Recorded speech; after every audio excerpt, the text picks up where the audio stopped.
حضرت بشر عافی رحمۃ اللہ علیہ سے سارا زمانہ پیار کرتا تھا۔ بغداد کا ایک تاجر کہتا ہے مجھے نہیں بابا اچھا لگتا تھا۔ ہمارا اپنا اپنا ذہن ہے نا، ہم کہتے ہیں میں نے جدھر ساری دنیا جا رہی ہے وہاں نہیں جانا۔ کہتے ہیں کہ وہ بابا مجھے نہیں اچھا لگتا تھا، حالانکہ سارا بغداد عزت کرتا۔ کیوں نہیں اچھا لگتا تھا؟ کہتے ہیں اس لیے کہ بابا نہ صرف فرض مسجد میں پڑھتا تھا، باقی نماز گھر جا۔ تو میں کہتا تھا اتنا ولی ہے تو باقی بھی مسجد میں پڑھے۔ کہتے ایک دن میں نے کہا جاسوسی کرنی ہے اس کی، جو کہ اسلام نے منع ہے۔ کہتے حضرت بشر عافی رحمۃ اللہ علیہ نے جمعے کے فرض پڑھے، فرض پڑھ کے نکل گئے دوڑ کے۔ فرماتے ہیں میں پیچھے ہو گیا، میں نے کہا میں نے سنتیں چھوڑ دی ہیں پر اس کا پتہ کرنا ہے، سنت نفل بعد میں پڑھوں گا۔ کہتے ہیں حضرت بشر عافی جلدی سے نا کہ کباب والی دکان پہ گئے، وہاں سے کباب خریدے۔ اور میں نے کہا بوڑھے کی عمر دیکھو اور اس کے ذائقے دیکھو، اس عمر میں بھی کباب کھائے گا۔ اوئے ہوئے، مولوی کو روٹی نے ستایا تھا، اس لیے سنت اور نفل چھوڑ آیا ہے۔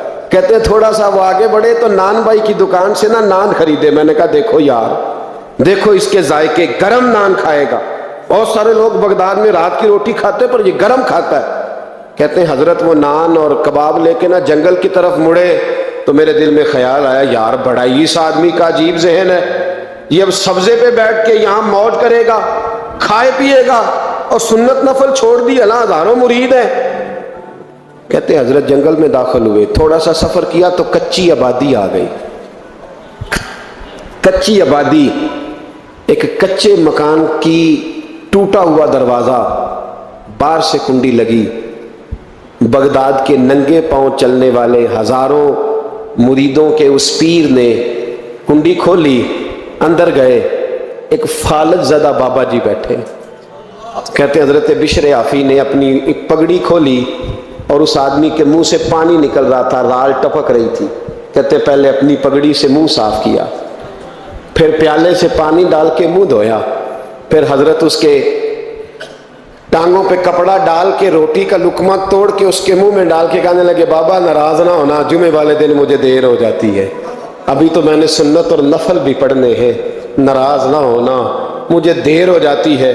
کہتے ہیں وہ بابا رو پڑا اور کہنے لگا بشر یار 14 سال ہو گئے تو روز آتا ہے، 14 سال، یہ 1 صدی کا قصہ ہے، 2-4 برس کی بات نہیں، 14 سال سے تو روز آتا ہے۔ میں پتہ نہیں کب تک لاش بنے پڑا رہوں گا، تو کب تک آئے گا؟ حضرت بشر عافی نے بابے کے آنسو پوچھ کے کہا بابا فکر نہ کر، آج کے بعد یہ جملہ نہ کہنا کہ تو میرے لیے بوجھ ہے۔ فرمایا لوگ سمجھتے ہیں کہ میں نے عبادت کر کے مقام پایا ہے، لوگ سمجھتے ہیں میں نوافل زیادہ پڑھتا ہوں، دنیا جانتی ہے کہ میری رات کی تسبیح زیادہ مضبوط ہے، پر میں ان میں سے کوئی بات بھی نہیں، میں تو تیری نوکری کرتا ہوں تو اللہ نے میری عزتوں میں اضافہ فرما دیا ہے۔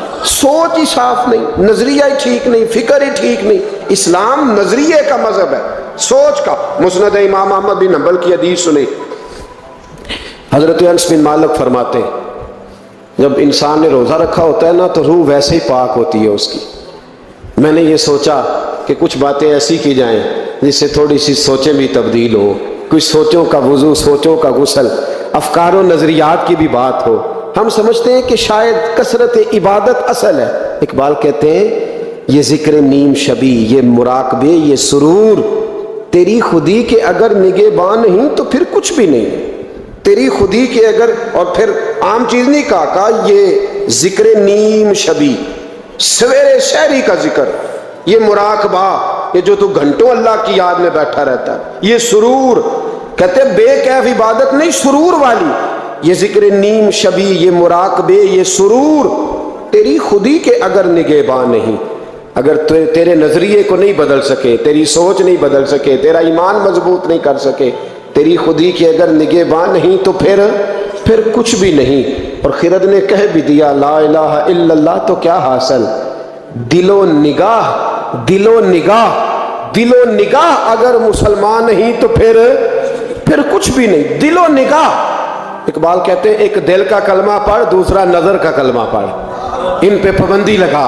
دل و نگاہ اگر مسلمان نہیں تو پھر تو کچھ بھی نہیں، کچھ بھی نہیں۔ حضرت انس بن مالک کہتے ہیں میں حضور کے پاس بیٹھا تھا، حضرت عبداللہ ابن عمر بھی بیٹھے تھے، کوئی بات ہو رہی تھی، ایک حجرے میں بیٹھے تھے، دروازے پہ دستک ہوئی، مسند امام احمد میں حدیث ہے، نبی پاک علیہ السلام نے فرمایا انس دروازہ کھولو، دروازے پہ وہ بندہ ہے جس کو اللہ بغیر حساب کتاب جنت عطا فرمائے گا، وہ بندہ ہے دروازے پہ۔ حضرت انس بن مالک کہتے ہیں میں نے دروازہ کھولا تو بندہ دیکھا، غریب سا ایک انصاری صحابی، اور بندہ بڑا سادہ، وضو تازہ کر کے آیا ہے تو پانی کے قطرے داڑھی سے بہہ رہے ہیں، اور چمڑے کے جوتے اس نے لپیٹ کے نا تو بغل میں چھپائے ہوئے، آ کے اتحیات کی حالت میں بیٹھا، حضور سے دو چار باتیں کی، چلا گیا۔ ہم اس کا رنگ دیکھتے رہے اور مصطفیٰ کا کرم دیکھتے رہے۔ اس کو حضور نے جنتی کہا ہے۔ کہتے ہیں اگلے دن اسی ٹائم اسی وقت ہم حضور کے پاس بیٹھے تھے، پھر دروازے پہ دستک ہوئی، حضور نے فرمایا دروازہ کھولو، دروازے پہ وہ بندہ ہے جسے اللہ بغیر حساب کتاب جنت عطا فرمائے گا، بغیر حساب۔ کہتے ہیں دروازہ کھولا، اور جیسے ہی میری نظر پڑی بندہ بھی وہی ہے جو کل آیا تھا، اور انداز بھی وہی ہے جو کل تھا، اسی طرح پانی کے قطرے، اسی طرح جوتے بغل میں، السلام علیکم، کل حضور فلاں بات کی تفصیل پوچھنی مجھ سے رہ گئی تھی، غلطی ہوگی، دوبارہ آیا ہو۔ اس نے اپنی گفتگو کی، چند جملوں میں بات سمیٹی، چلا گیا۔ فرماتے ہیں اتفاق کی بات کے دن تیسرا، بندے بھی ہم دونوں، میں اور عبداللہ ابن عمر، حضرت انس بن مالک کہتے ہیں دونوں بیٹھے تھے، سیم ٹائم سیم ڈے۔ پھر دستک ہوئی، حضور نے فرمایا دروازہ کھولو، اور مسکرا کے فرمایا دروازے پہ وہ بندہ ہے جسے اللہ بغیر حساب کتاب جنت عطا فرمائے گا۔ کہتے ہیں کھل اٹھے ہمارے چہرے، باہر گئے، دستک ہوئی تھی، دروازہ کھولا۔ فرماتے ہیں مجھے یقین تھا وہی ہوگا جو 2 دن پہلے آیا تھا، اور میرے یقین کے مطابق ہی کام ہوا، وہی بندہ تھا جو کل بھی تھا، جو پرسوں بھی تھا، حالت اور کیفیت اور انداز بھی وہی تھا۔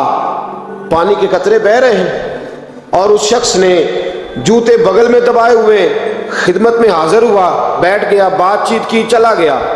حضرت انس بن مالک کہتے ہیں تھوڑی دیر ہوئی تو حضور بھی تشریف لے گئے۔ حضرت عبداللہ ابن عمر مجھے کہنے لگے یار ویسے کتنے اس کے نصیب ہیں، کتنے نصیب ہیں، کوئی آیا لے کے چلا گیا، کوئی آیا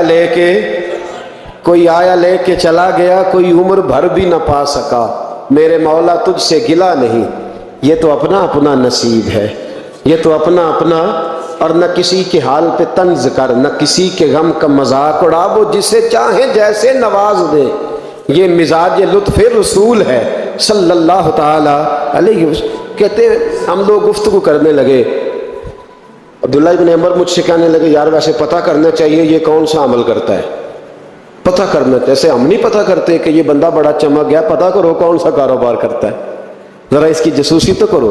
اور بندے بھی بڑے سمجھدار ہیں، وہ سائیڈ بزنس نہیں بتاتے، وہ کہتے ہیں وہ جو میرا علیحدہ ہے وہ نہیں بتانا، کہیں یہ نہ شروع کر لے۔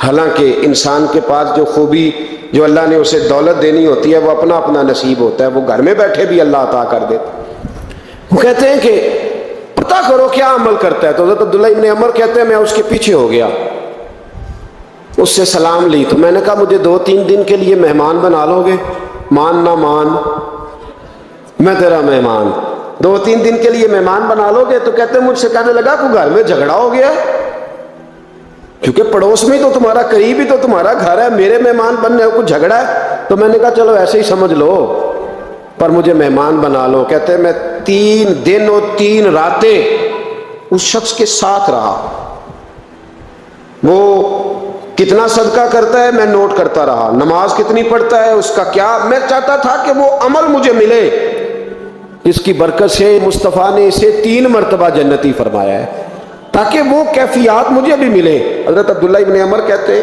کہ میں نے کوئی خاص چیز نہیں دیکھی، وہ عشاء پڑھتا تو فجر تک بستر پہ کروٹیں لیتا، اور میں الحمدللہ اٹھ کے تہجد بھی پڑھتا، نوافل بھی پڑھتا۔ کہتے ہیں وہ 1 سپارہ پڑھتا، میں 3 پڑھتا۔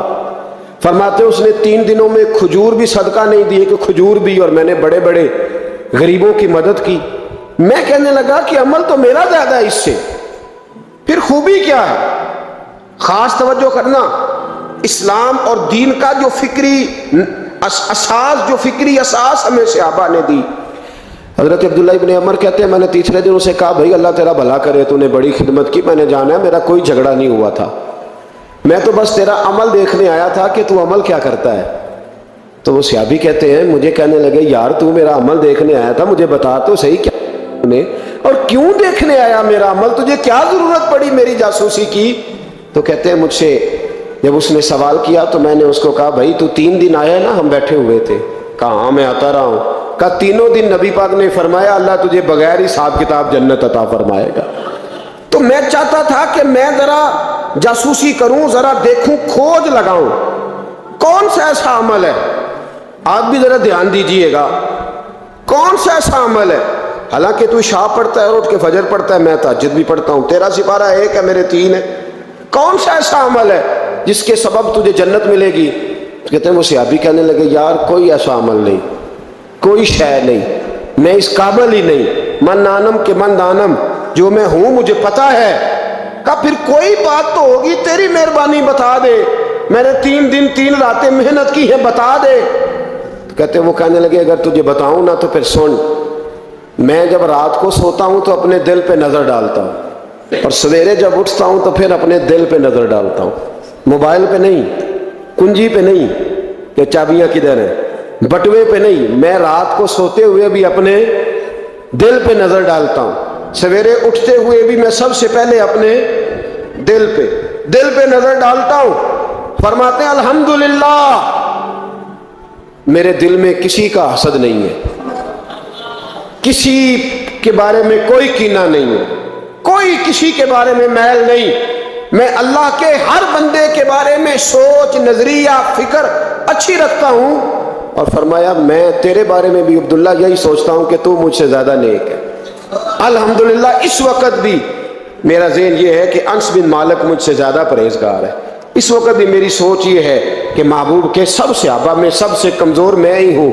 نبی عبداللہ ابن عمر کہتے ہیں میں نے اس کا ہاتھ چوما، میں نے کہا سمجھ آ گئی ہے، تیرا نظریہ، تیری سوچ پکی اور سچی مسلمان ہے، تو دل اور روح کا مسلمان ہے، تو نظر اور روح کا مسلمان ہے۔ یہ سبب ہے کہ اللہ کے رسول نے زمین پر چلتے ہوئے بھی تجھے 3 دفعہ جنت کی بشارت عطا فرما دی۔